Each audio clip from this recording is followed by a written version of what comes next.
Students, welcome to my channel. आज का हमारा टॉपिक है कक्षा 12 हिस्ट्री का चैप्टर नंबर 2 राजा, किसान और नगर। इस चैप्टर का हम एमसीक्यू के माध्यम से संपूर्ण अध्ययन करेंगे। आप बने रहिए वीडियो ख़त्म होने तक। और एक भी ऐसा पॉइंट इस लेसन का नहीं बचेगा जो हमारे वीडियो में कवर नहीं होगा। तो देखते हैं question number 1। East India company के अधिकारी जेम्स प्रिंसेप ने ब्राह्मी तथा ख्रोष्टी लिपि का अर्थ कब निकाला?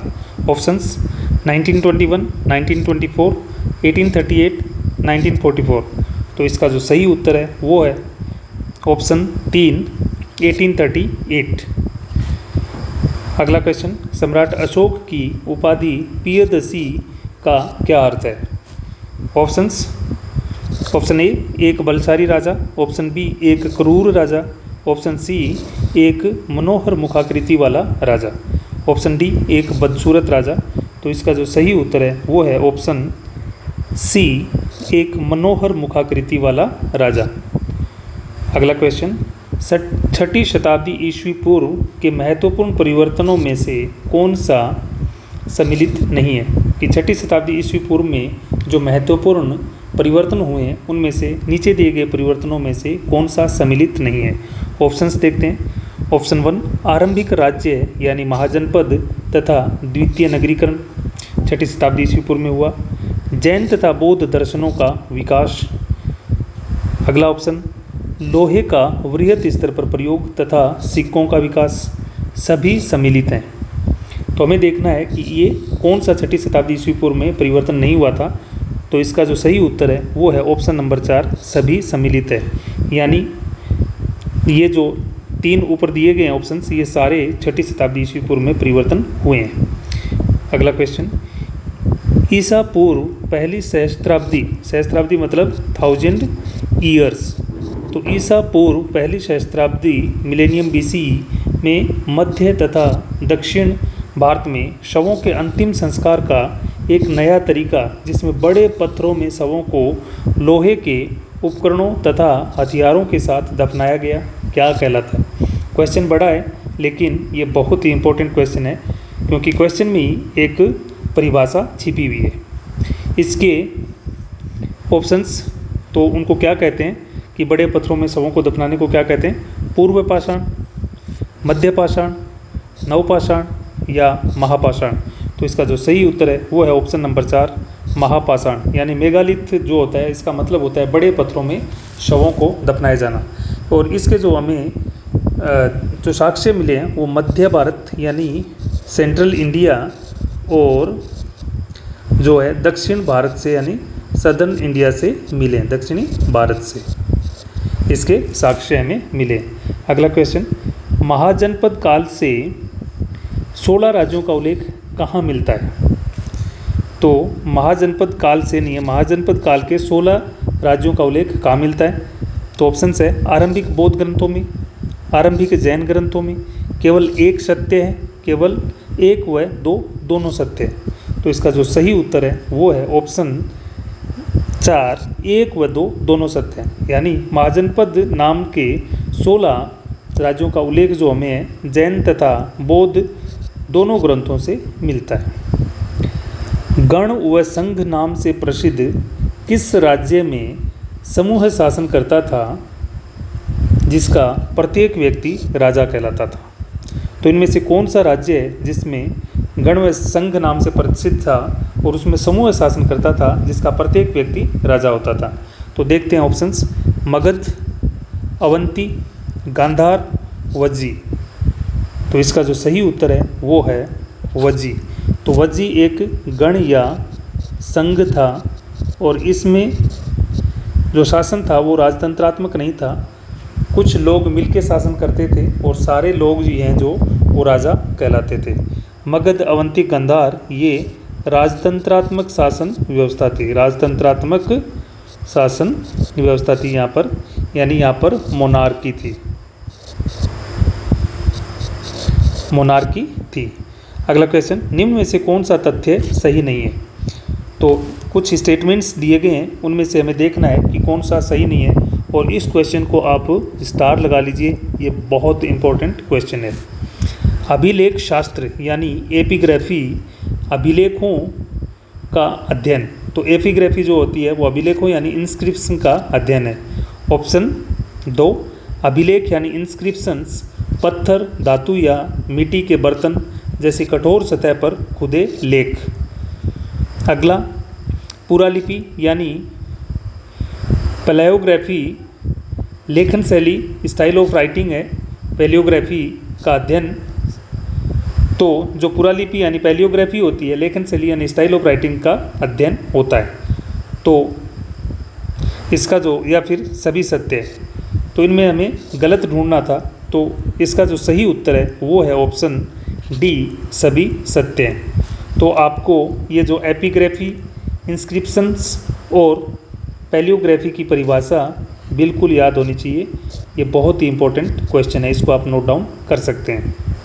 अगला क्वेश्चन, प्राचीनतम अभिलेख किस भाषा में लिखे गए?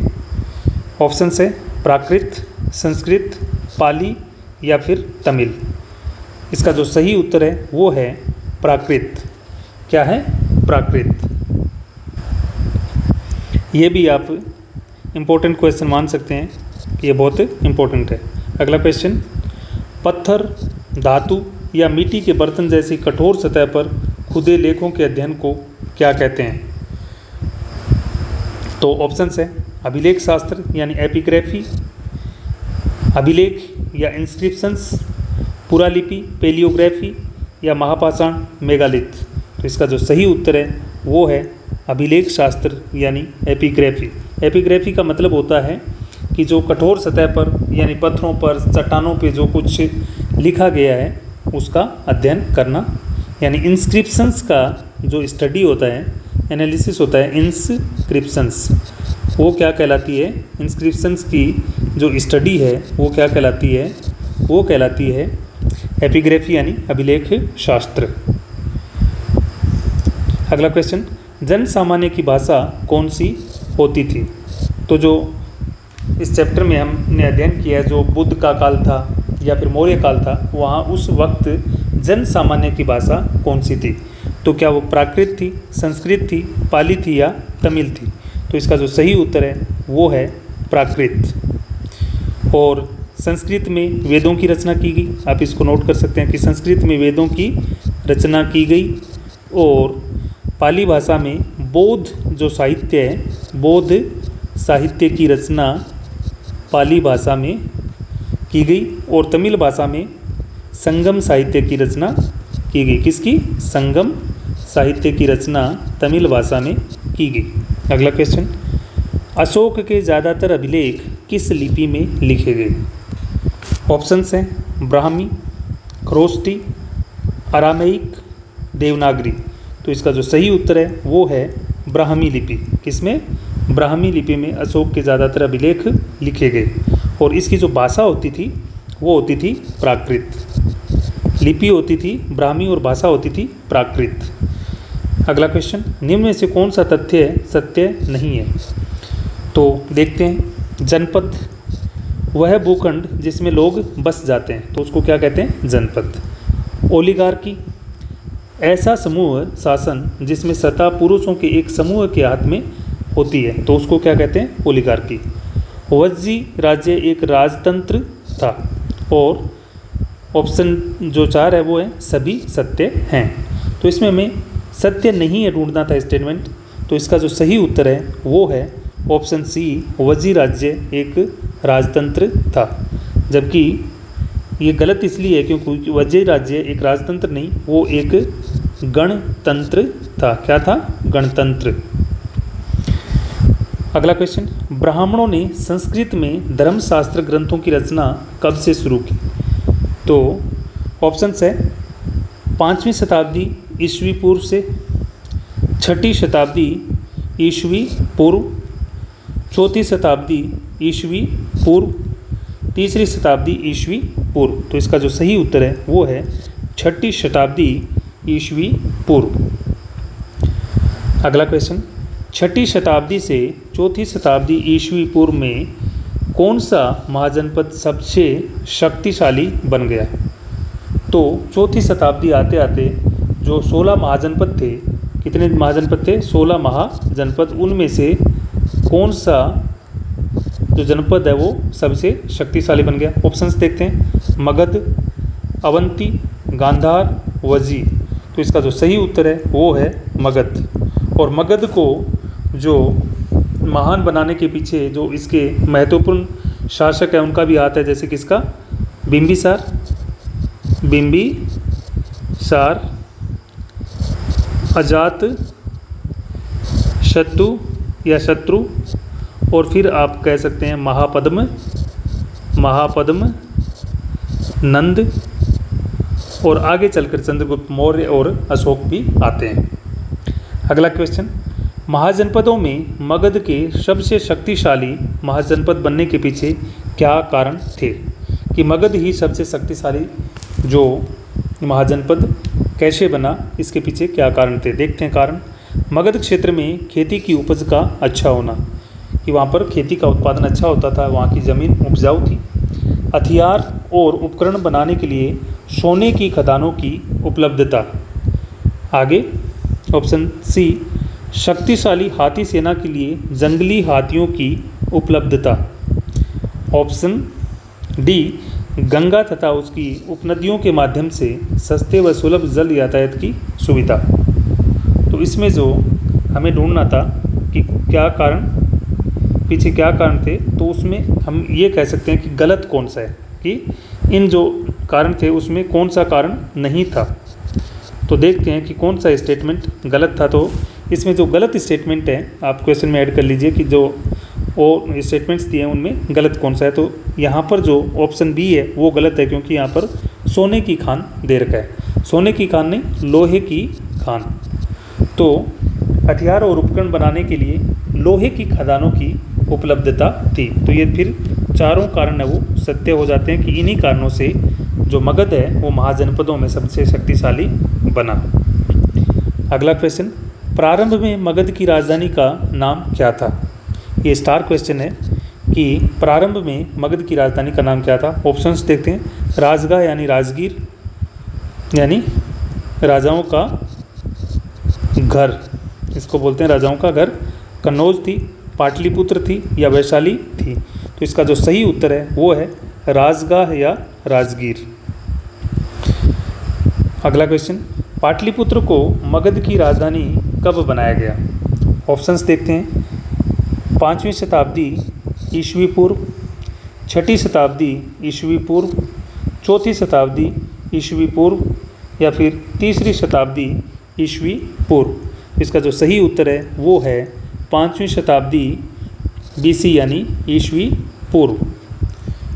अगला क्वेश्चन, सम्राट अशोक के अभिलेखों के बारे में कौन सा तथ्य गलत है? हमें क्या ढूंढना है? गलत तथ्य ढूंढना है। अशोक के अधिकांश अभिलेख प्राकृत भाषा तथा ब्राह्मी लिपि में हैं। ओके। अगला ऑप्शन, पश्चिमोत्तर से मिले अभिलेख अरामेइक और यूनानी भाषा में हैं। ओके। अगला ऑप्शन, पश्चिमोत्तर से मिले कुछ अभिलेख प्राकृत भाषा तथा ख्रोष्टी लिपि में हैं। और नेक्स्ट ऑप्शन जो है, अफगानिस्तान से मिले अभिलेखों में अरामेइक और ब्राह्मी लिपियों का प्रयोग किया गया। तो इसका जो गलत ऑप्शन है वो है ऑप्शन 4, अफगानिस्तान से मिले अभिलेखों में अरामेइक और ब्राह्मी लिपियों का प्रयोग किया गया है। तो गलत है इसमें ब्राह्मी, यहाँ पर ब्राह्मी नहीं होकर के यूनानी लिपि का प्रयोग किया गया है। तो बाकी ये ठीक करने पर ये चारों ऑप्शन अब क्या हो गए हैं? सही। तो ये अशोक के अभिलेखों की विशेषताएं हो गई है। अगला क्वेश्चन, मौर्य साम्राज्य का संस्थापक कौन है तथा इसकी स्थापना कब की गई? कब की गई? ऑप्शंस देखते हैं, सम्राट अशोक 272 ईस्वी पूर्व। ओके। चंद्रगुप्त मौर्य 321 ईस्वी पूर्व, यानी ईस्वी पूर्व मतलब बीसी। पुष्यमित्र शुंग 185 ईस्वी पूर्व। बिंबिसार 544 ईस्वी पूर्व। तो इसका जो सही उत्तर है वो है ऑप्शन 2, चंद्रगुप्त मौर्य 321 ईस्वी पूर्व। इसने कौटिल्य चाणक्य जो इसका मंत्री था, कौटिल्य चाणक्य की मदद से क्या किया था, गणानंद नाम का अंतिम नंद शासक था, धनानंद, उसको इसने मारकर क्या किया था, चंद्रगुप्त मौर्य ने 321 ईस्वी पूर्व में मौर्य साम्राज्य की स्थापना की थी। अगला क्वेश्चन, मौर्य साम्राज्य को जानने का सबसे मूल्यवान स्रोत कौन सा है? ये स्टार क्वेश्चन है, इंपॉर्टेंट क्वेश्चन में है ये। तो देखते हैं ऑप्शंस। कौटिल्य चाणक्य का अर्थशास्त्र, मैगस्थनीज की इंडिका, शूद्रक की मृच्छकटिकम या अशोक के अभिलेख। तो इसका जो सही उत्तर है वो है अशोक के अभिलेख। लेकिन आप ये देखिए कि कौटिल्य चाणक्य ने अर्थशास्त्र की रचना की है, मैगस्थनीज ने इंडिका की रचना की है और शूद्रक ने मृच्छकटिकम की रचना की है। तो आपको 3 जो इम्पोर्टेंट जो फैक्ट है वो यहाँ पर इससे मिले हैं। तो मौर्य साम्राज्य को जानने का सबसे मूल्यवान स्रोत जो है वो है अशोक के अभिलेख, यानी जो इसके इंस्क्रिप्शंस हैं, जो शिलालेख, रॉक एडिक्ट और अपना पिलर एडिक्ट, केव एडिक्ट, ये अभिलेख कौन कौन से हैं? एक तो आपका हो गया गुहा यानी केव एडिक्ट है, गुहा अभिलेख, और दूसरा आप कह सकते हैं पिलर एडिक्ट यानी स्तंभ लेख, और फिर जो आता है शिला लेख यानी रॉक एडिक्ट। ये सारे अभिलेख थे अशोक के। अशोक ने अपने धम्म के माध्यम से निम्न में से किसका प्रचार किया? ऑप्शंस देखते हैं। बड़ों के प्रति आदर, बड़ों के प्रति क्या? आदर। तो ऑप्शन 2 सन्यासियों और ब्राह्मणों के प्रति उदारता। इस धम्म के माध्यम से अशोक ने बड़ों के प्रति आदर, सन्यासियों और ब्राह्मणों के प्रति उदारता, सेवकों और दासों के प्रति उदार व्यवहार तथा दूसरों के धर्म और परंपराओं का आदर करना, और ऑप्शन डी है कि सभी सत्य हैं। तो इसमें सभी सत्य हैं। अगला क्वेश्चन, मौर्य साम्राज्य कितने प्रमुख राजनीतिक केंद्रों या प्रांतों में विभक्त था?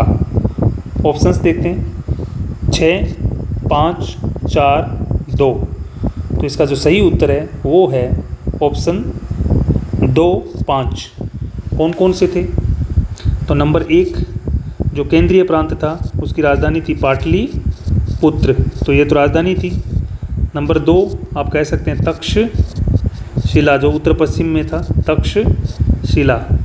और 3 उज्जैनी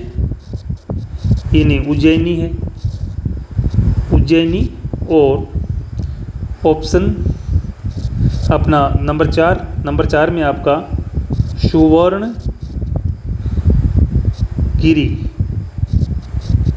स्वर्णगिरी ये दक्षिण में था। और 5 तोसली जो कलिंग की राजधानी थी, क्या? कलिंग की राजधानी तोसली। तो ये 5 जो प्रमुख राजनीतिक केंद्र थे या प्रांत थे। अगला, मैगस्थनीज ने सैनिक गतिविधियों के संचालन के लिए एक समिति और कितनी उप समितियों का उल्लेख किया? कि सैनिक गतिविधियों के संचालन के लिए एक समिति बनाई और कितनी उप समितियों का उल्लेख किया? ऑप्शंस है 3, 4, 5 या 6। तो इसका जो सही उत्तर है वो है ऑप्शन 4, 6।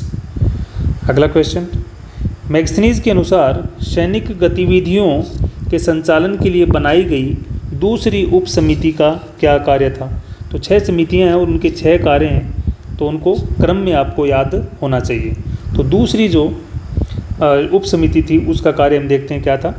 नौसेना का संचालन करना था, सैनिक यातायात और खान पान का संचालन करना था क्या, और अगला पैदल सेना का संचालन करना था क्या, या फिर अश्वारोही सेना का संचालन करना था। तो इसका जो सही उत्तर है वो है सैनिक यातायात और खान पान का संचालन करना। तो ये जो नौसेना का संचालन है ये पहली उप समिति थी, सैनिक यातायात और खान पान का संचालन करने वाली दूसरी उप समिति थी, और पैदल सेना का संचालन करने वाली तीसरी उप समिति थी, अश्वारोही सेना का संचालन करने वाली चौथी उप समिति थी, और 5वीं उप समिति थी रथ सेना का। कौन सी? रथ सेना।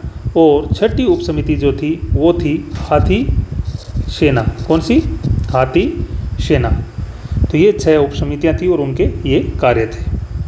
तो एक बड़ा क्वेश्चन आपका पूरा हो गया है कि 6 उपसमितियों के नाम तथा उनके कार्य लिखिए। तो ये कम से कम ये आपका एक बड़ा क्वेश्चन इसमें कंप्लीट हो गया है। अशोक ने धम्म के माध्यम से लोगों के इस संसार के जीवन तथा बाद के संसार के जीवन को अच्छा बनाने के लिए किसकी नियुक्ति की? बहुत इंपॉर्टेंट क्वेश्चन है ये।